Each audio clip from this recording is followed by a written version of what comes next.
Pemerintah melalui Menko Perekonomian Airlangga Hartarto mengungkap program ini akan mendukung aktivitas ekonomi gig, di mana gig ekonomi ini merupakan model kerja lepas berbasis platform digital dengan fleksibilitas waktu yang biasanya dilakukan para pekerja lepas atau freelancer.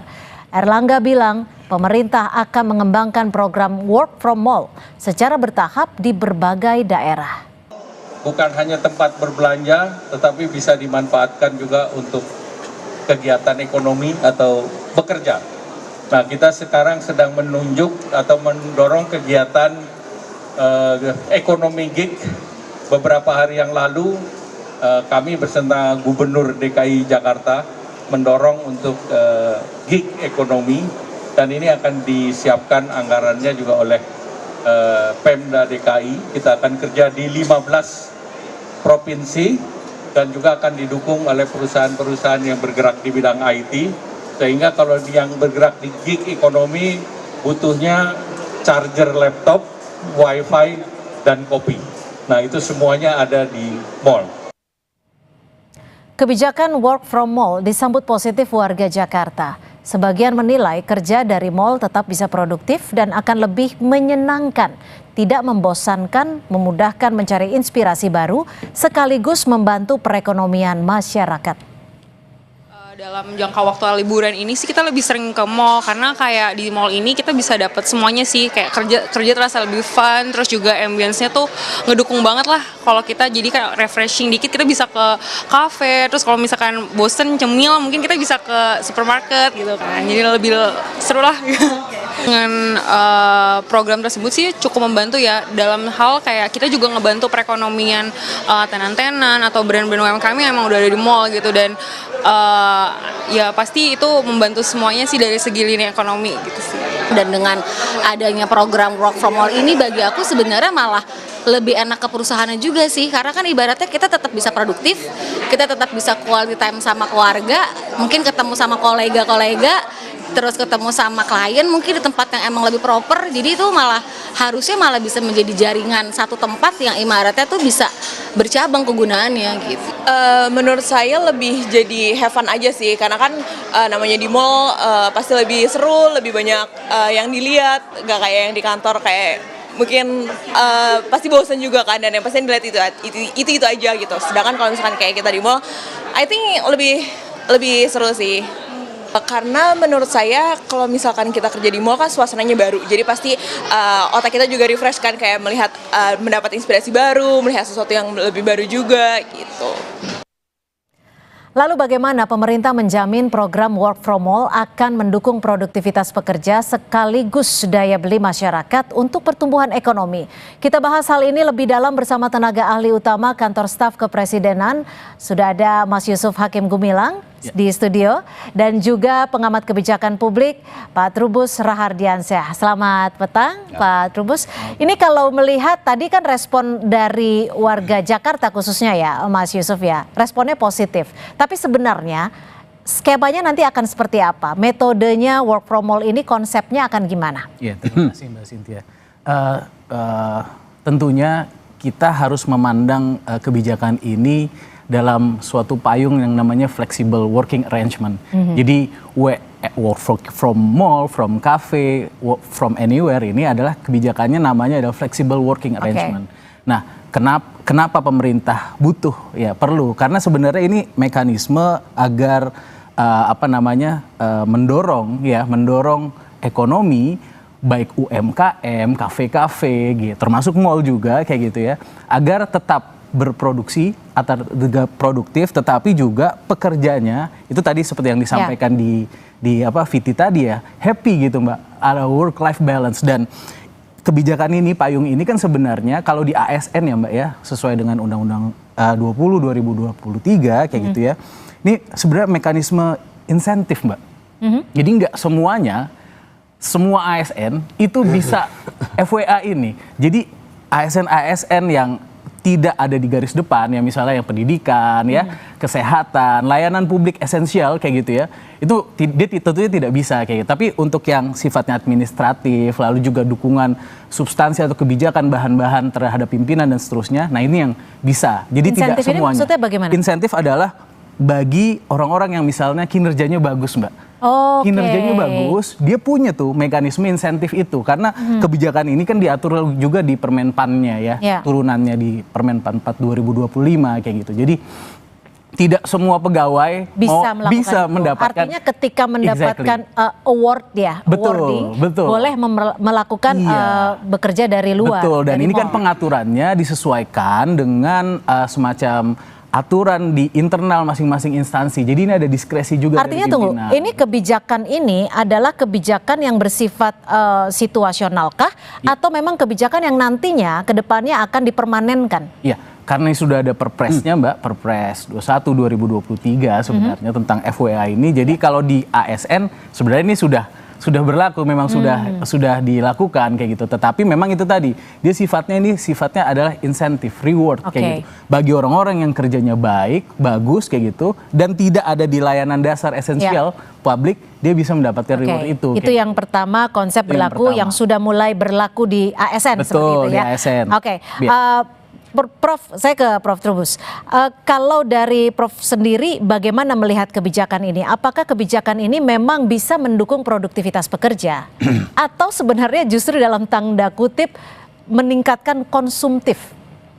Kalau dilihat dari apa yang disampaikan dari pihak pemerintah ya, itu kan kelihatan sekali sebenarnya nggak semua ASN bisa di situ kan, karena hanya ASN tertentu, sehingga kalau itu mau dikatakan apakah itu akan mendukung pertumbuhan ekonomi seperti yang dijelaskan oleh pemerintah secara makro, tentu ini sesuatu yang belum bisa diterima secara secara publik.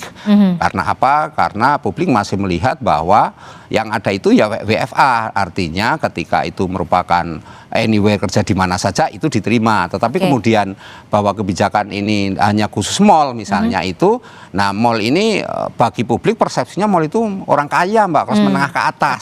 Jadi seolah apakah kebijakan ini hanya untuk kelas ekonomi menengah ke atas saja lah, ini jadi problem kan di situ. Artinya apa? Di daerah-daerah itu banyak sekali tidak punya mall gitu ya, sehingga kalau ini menjadi sesuatu yang sifatnya nasional, tentu perlu satu ya tidak hanya kebijakan dalam pengertian penerapannya ASN boleh di situ, tapi pihak mallnya sendiri dapat apa? Itu kan harus ada kejelasan insentifnya kan gitu. Itu nah karena apa? Mall kan mungkin menyediakan tempat, tadi silakan ada kopi, ada apa nih. Ya mungkin mendapatkan keuntungan dari belanja seperti itu. Iya, itu tapi kan sampai hari ini belum ada Mbak satu riset yang mengatakan bahwa mereka yang istilahnya di mall kemudian istilahnya bekerja kemudian mendukung daya beli. Ya daya beli misalnya kan belum ada. Tetapi ini kan baru asumsi-asumsi. Tetapi sebagai inovasi kebijakan tentu bagaimana kita dorong itu sesuatu yang sifatnya bisa berlaku nantinya. Ini kan anggap aja rintisan uji coba. Tetapi persoalannya lah yang kedua menurut saya, bagaimana kemudian kebijakan ini dipahami oleh ASN itu sendiri. Ketika dia bekerja, dia memang tetap berproduktivitas tinggi. Kalau tadi dijelaskan dari pihak KSP kan itu hanya tertentu, artinya ASN tertentu. Ini kita balik kalau diperluas. Nah, ASN ini kan apalagi yang di daerah, ini ASN di daerah seperti apa? Karena apa? Kemudian kita berbicara berkaitan dengan layanan publik. Nah, ketika itu kaitan dengan layanan publik, apa yang terjadi kemudian? Masyarakat itu maunya kan dapat respon yang cepat. Tapi kemudian kalau mereka posisinya di mall, mereka di mall. Ini kan kemudian nama mall sendiri itu terminologi itu kan sesuatu yang masih tidak semua publik kita memahami. Karena yang kalau WFH ya oke lah di tempat asing ada yang ada kafe, yang kemudian kenapa kok tidak pasar tradisional misalnya yang lebih ini ya. Ini kan sesuatu yang kemudian publik ya punya pandangan lah, tetapi pemerintah perlu menjelaskan. Saya rasa ini perlu dijelaskan, arti duduk persoalannya bahwa kita mengajukan yang namanya WFM.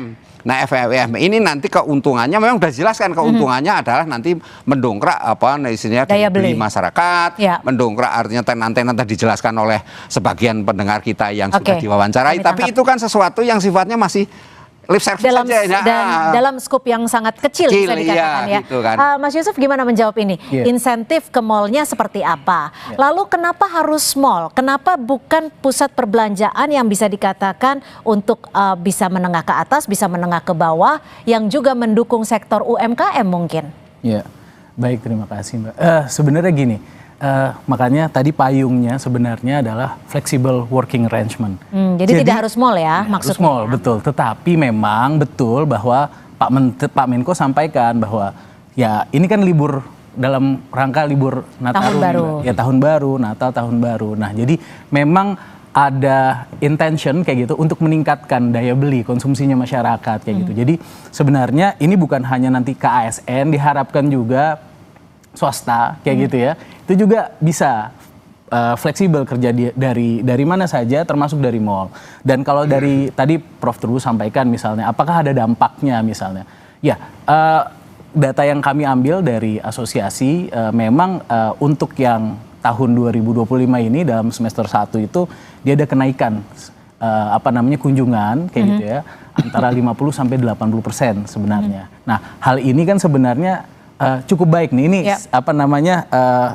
positif lah ibaratnya untuk meningkatkan itu tadi, menggerakkan ekonomi. Nah, artinya memang imbauan ini disampaikan karena memang daya beli masyarakat saat ini memang lemah. Iya, karena tadi ada peningkatan itu tadi dan diharapkan ada kenaikan lagi nih antara 10 sampai 20% lah di akhir tahun. Nah, ini dia Mbak, kebijakan pemerintah itu kan kita harus mencoba basisnya riset, evidence based gitu.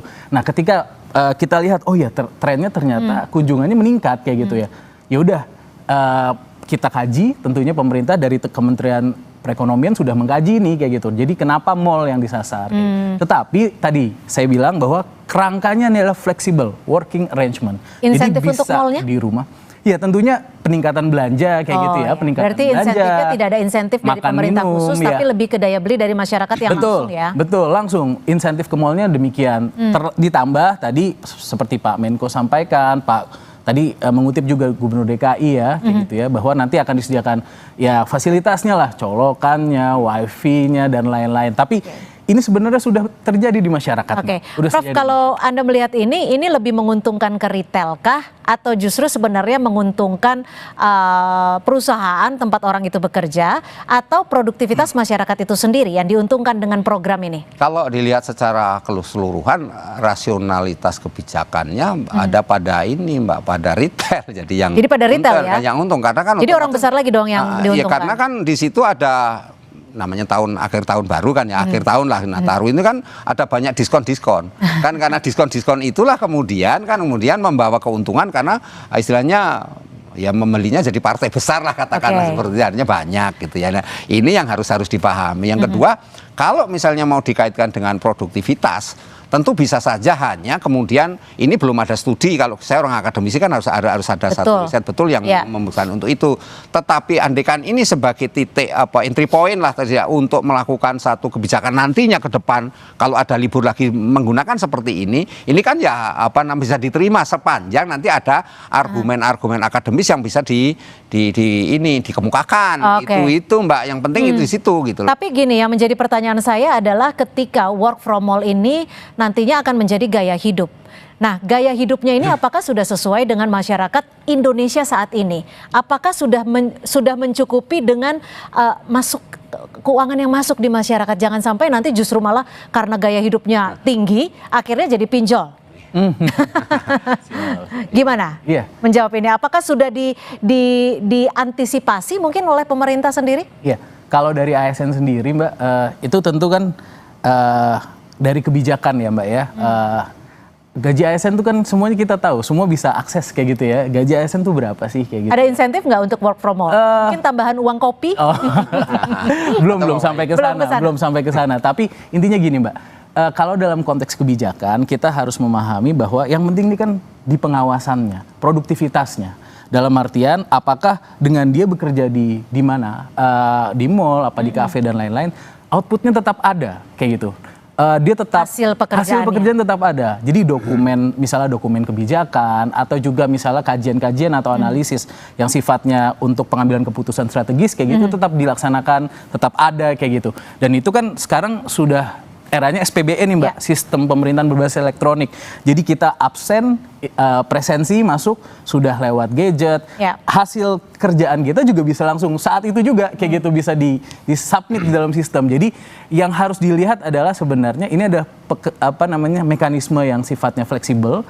Ini adalah insentif juga kayak gitu ya, dan juga ini untuk meningkatkan itu tadi work life balance lah kalau kata anak saya sekarang. Saya sepakat kalau work life balance, tapi apakah dengan kebijakan ini tidak justru meningkatkan konsumtif masyarakat itu sendiri, dan apakah kebijakan ini benar-benar reliable dengan produktivitas pekerja dan tidak menjadikan ketimpangan antara kelas atas dan juga kelas menengah ke bawah? Tapi dijawabnya usai jeda, tetap bersama kami di Sapa Indonesia Malam. Ya, kalau tadi sudah kita bahas bagaimana ada kebijakan baru untuk mengimbau adanya work from everywhere, tapi juga ada work from mall. Ya, pekerja sih mungkin seneng-seneng aja ya ketika ada work-life balance, tapi yang menjadi pembahasan di sini, apakah mungkin ketika kebijakan ini diberlakukan justru akan menimbulkan masalah baru? Misalnya ketimpangan sosial yang begitu berjarak, Prof. Iya, bisa. Artinya pandangan-pandangan bahwa orang ke mall itu kan orang yang punya duit gitu, sehingga ketika pekerja yang kerja di situ adalah pekerja yang kelasnya menengah ke atas, artinya golongannya sudah tinggi kan gitu, sehingga untuk pekerja yang kategori golongan rendah kan nggak berani, artinya ada kekhawatiran katakan nanti nggak punya uang saya kalau mau beli apa-apa tanpa ada insentif dari pemerintah. Itu ujung-ujungnya mesti minta insentif juga gitu, memang harus ada. Tetapi kalau misalnya pemerintah nanti berdalih bahwa nggak bisa ngasih insentif, ya ini pastinya masalah baru lagi kan gitu, karena nggak mungkin dong orang bekerja posisinya dirugikan kan gitu. Yang kedua adalah bagaimana kemudian saya melihat ini kan sisi ekonominya itu lebih kepada bagaimana ya ada 110 triliun katanya yang akan beredar dalam konteks kalau ini diberlakukan ya. Nah, ini memang belum ada penjelasan seluruh itu dari mana hitung-hitungannya, tetapi pemerintah sudah menyampaikan itu gitu, hitungan secara keseluruhan.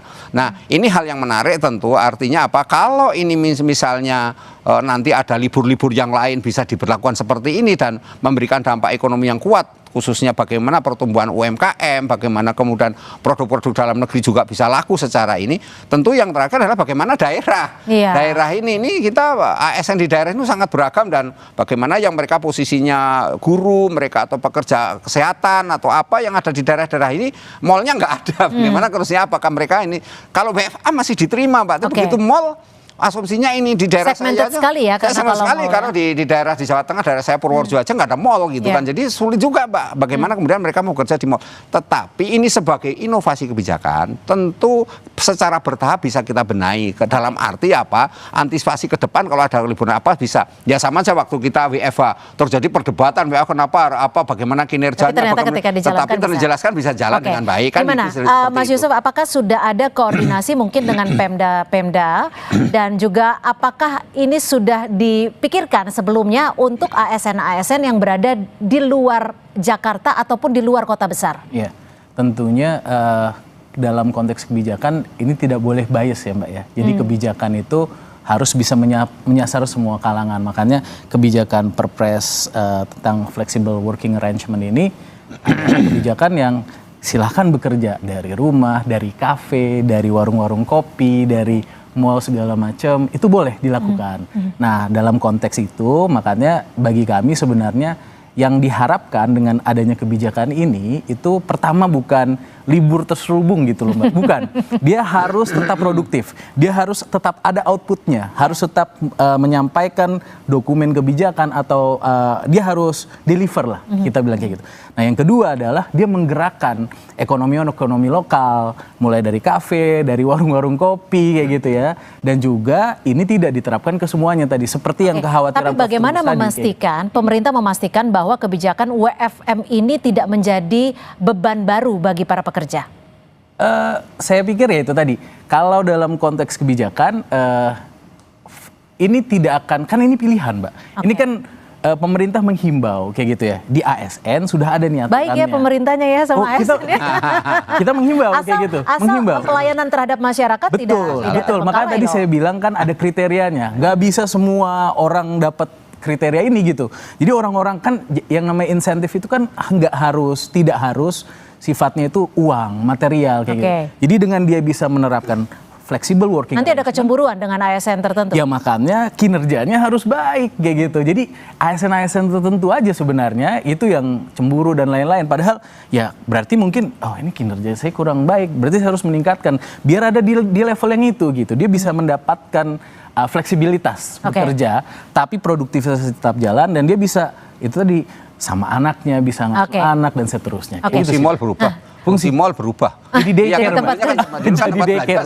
Karena ini tempat kerja. Tempat kerja. Apakah ini juga bisa menjadi kalau ASN jelas ini artinya insentif, reward. Tapi bagaimana dengan freelancer? Freelancer ini agak berat. Jadi memang pelaku digital, kemudian gig ekonomi ya. Ini memang agak berat, Pak. Bagaimana kemudian ketika mereka bekerja ada di mall itu memang harus ketersediaan tadi wifi-nya, ketersediaan listriknya stabil, kondisi tempatnya juga, apalagi kalau ada kopi gratis, kopinya.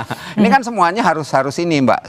Saya percaya bahwa dunia sekarang pekerja-pekerja yang kategori ini tidak milenial ya sekarang malah Gen Z ini kan sudah semangat. Tadi kita wawancara itu kan semuanya positif ya? Positif. Nah, artinya swasta pun juga mendukung, hanya kemudian konteksnya tidak semua sama dengan ASN karena kan nggak mungkin yang namanya manufaktur, apalagi yang teman-teman media kan nggak mungkin media ada di kita mall. Kita cuma bisa pasrah, Prof. Itu artinya ini penting gitu ya. Tapi gini, Prof, bagaimana memastikan bahwa kebijakan WFM ini indikatornya tuh benar-benar positif, tidak hanya untuk pekerja yang produktif, tapi juga untuk daya beli masyarakat. Jangan sampai jam kerja itu kan umpamanya 8 jam, tapi belinya 1 kopi selama 8 jam. Tapi di sisi lain akhirnya pembelinya tidak muter. Artinya kan daya belinya justru berkurang. Nah ini kalau misalnya kebijakan ini hanya sifatnya sementara sih sebenarnya nggak menjadi ruwet ya. Tapi kalau kemudian ini kebijakan jadi berjangka panjang, lah artinya nanti ada lagi seperti itu, akan ada lagi seperti itu. Nah ini perlu satu formulasi kebijakan jelas, mekanisme jelas, formulasi kebijakannya seperti apa, dan artinya juga ada ini Mbak, namanya orang bekerja kan ada pemberdayaannya bagaimana dia supaya tetap dalam posisi mau bekerja di situ dan dalam ini mendapatkan kemanfaatan. Publik juga mendapatkan kemanfaatan, nanti publiknya nggak dapat apa-apa juga. Jangka panjang. Jangka panjang. Iya. Kalau jangka panjang, ketika akan ditetapkan sebagai program jangka panjang, indikator keberhasilan di jangka pendek ini apa? Iya, kalau kita bergerak dari peraturan presidennya, sebenarnya peraturan presiden 21 2023 ini kan sudah diatur kalau untuk yang ASN, tetapi memang untuk yang saat ini kan sifatnya temporary karena libur Nataru kayak gitu. Jadi ini untuk mendongkrak sektor ekonomi lah, ekonomi retail lalu dan juga makan minum F&B gitu ya. Jadi sebenarnya kalau di jangka panjang tentunya kita harus ada kajiannya. Tadi betul Prof, apakah memang setelah ada kebijakan ini, pertama produktivitasnya dulu itu yang harus dilihat, meningkatkah, apa memang benar kualitas dokumen kebijakannya lebih baik misalnya kayak gitu. Terus juga lebih itu tadi work life balance. Yang kedua adalah bagaimana kaitannya sama peningkatan konsumsi masyarakat, lalu juga bagaimana sektor-sektor itu kan ini kan juga harus tumbuh Mbak. Betul. Jadi jangan sampai ini tidak tadi ya. Kerjanya dari jam berapa 8 sampai jam 5 kayak gitu, belinya satu, wifi-nya gratis misalnya kayak gitu. Nah, wifi-nya gratis. Betul. Nah ini kan yang harus diantisipasi dan juga harus ada pembatasan. Ini kreativitas sektor ekonomi juga. Jadi misalnya ya dia bisa kerja dari sana, tetapi Pak ini terbatas misalnya 2 jam misalnya kayak gitu kan ada yang terbatas, hal yang semacam itu. Jadi memang ini membutuhkan itu tadi Mbak, ini sandbox policy lah ibaratnya. Jadi harus ada uji coba kebijakan. Nah kita uji coba nih di Nataru ini. Kalau misalnya nanti baik kayak gitu, kenapa nggak kita lanjutkan? Tapi kalau misalnya ternyata memang perlu ada penyesuaian kebijakan, ada pengawasan atau pengendalian yang lebih ketat kayak gitu, ya udah kita evaluasi. Jelas mall untung karena karena untungnya itu ada parkir. Parkir itu mulai dapat tambahan. Kalau bisa jalan kaki berarti ya. Prof, tapi gini, kebijakan ini sebenarnya sebenarnya kan yang diinginkan adalah semuanya untung ya. Pekerja untung karena dapat work life balance, pusat perbelanjaan juga untung karena mendapatkan masukan. Tapi apakah kebijakan ini benar-benar bisa menguntungkan semua pihak ketika kebijakan ini juga menyasar dalam pertumbuhan ekonomi? Kalau untuk jangka pendek ini belum bisa Mbak dijelaskan itu. Karena apa?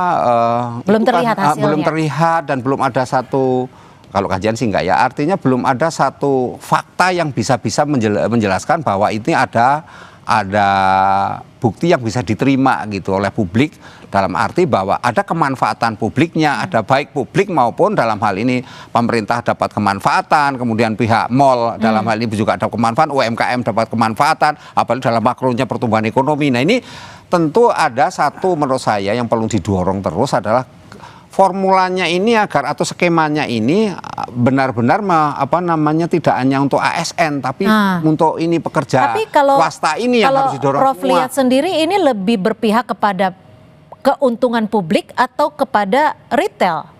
Kalau untungannya sebenarnya bisa dua-duanya Mbak. Tapi untuk jangka pendek ini kelihatannya retail yang paling diuntungkan. Karena apa? Sampai hari ini pemerintah itu baru menjelaskan bahwa silahkan kerja di mall dengan harap karena mall itu sudah tersedia segala fasilitas, kan gitu. Terus ya suasananya lebih mendukung. Tetapi kan mall itu juga dihadapi oleh noisy, kondisi kejenuhan namanya padat situasinya. Apakah dia bisa fokus konsentrasi kerja? Ini kalau kita buka-bukaan kan seperti itu. Apakah nggak mungkin malah jadi boros karena dia akhirnya harus membeli ini itu beli itu, apalagi kemudian keluarganya nyusul dari rumah. Ini kayaknya pengalaman ini. Prof Nah, ini kan sesuatu yang harus dipikirkan juga dengan gaji yang pas-pasan ya.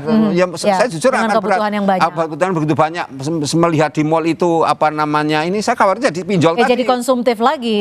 Pinjol lagi karena apa? Karena ngelihat itu diskon begitu banyak, otomatis kan catching menurut mereka, wah ini beli gitu. Jadi ujung-ujungnya pinjol, ujung-ujungnya pinjaman kan, atau pay letter lah, jadi repot lagi. Nah nanti inilah kan yang harus diantisipasi. Tapi kalau dari KSP sendiri Mas Yusuf, ada berapa daerah sih sebenarnya yang akan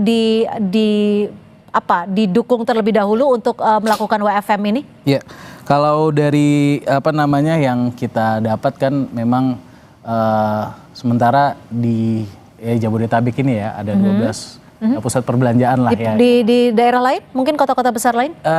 Bandung, Jabodetabek, pusat-pusat ekonomi lah, Bandung kayak gitu ya. Lalu juga mungkin di Surabaya, lalu di Semarang kayak gitu ya. Lalu juga di Kalimantan juga kayak gitu. Jadi intinya sih sebenarnya kita mendorong nih Mbak sebenarnya, mendorong yaitu pusat perbelanjaannya ramai, tapi juga bukan hanya pusat perbelanjaan. Jadi WF Flexible Working Arrangement ini juga di UMKM bener-bener di kopi mana kayak gitu ya, yang dibuat sama masyarakat kayak gitu ya, UMKM yang ada di sekitar kita kayak gitu. Jadi sebenarnya semangatnya adalah ini memajukan ekonomi sama-sama. Kalau katanya Pak Prabowo ini sebenarnya kan ekonomi ini kan disusun secara gotong royong nih ibaratnya gitu. Berarti nanti ada istilah baru dong ya? Iya. WFF. Work from flexibility. Kita menyebutnya flexible working arrangement. FWA. FWA gitu. Baik, singkat saja Prof, singkat saja apa yang Prof bisa berikan masukan kepada pemerintah terkait dengan kebijakan ini? Singkat saja. Menurut saya yang penting ini dibuatlah sudah ada kebijakan regulasi, tapi regulasi yang khusus mall ini harus dibuat agar tidak menimbulkan kesan diskriminatif. Karena apa? Karena mall itu khusus orang kaya. Ini bagaimana kemudian yang membangkitkan juga ke pasar tradisional, bahkan buka di tempat lain, kafe-kafe kan gitu. Nah, ini juga harus diberi kesempatan. Yang kedua, bagaimana insentif diberikan kepada pihak mall ini, jangan sampai mall yang dirugikan dengan adanya itu. Apalagi tenan-tenan nanti jadi malah mengeluh semua kan karena mereka hanya beli satu gelas tapi sampai sore. Ini juga harus dilihat secara itu, Mbak. Baik, kami tangkap. Terima kasih Pak Trubus, pakar kebijakan publik Universitas Trisakti, dan juga Mas Yusuf, terima kasih dari KSP sudah memberikan bocorannya. Nanti mudah-mudahan kita ketemu di tempat kopi sambil bekerja ya. Terima kasih.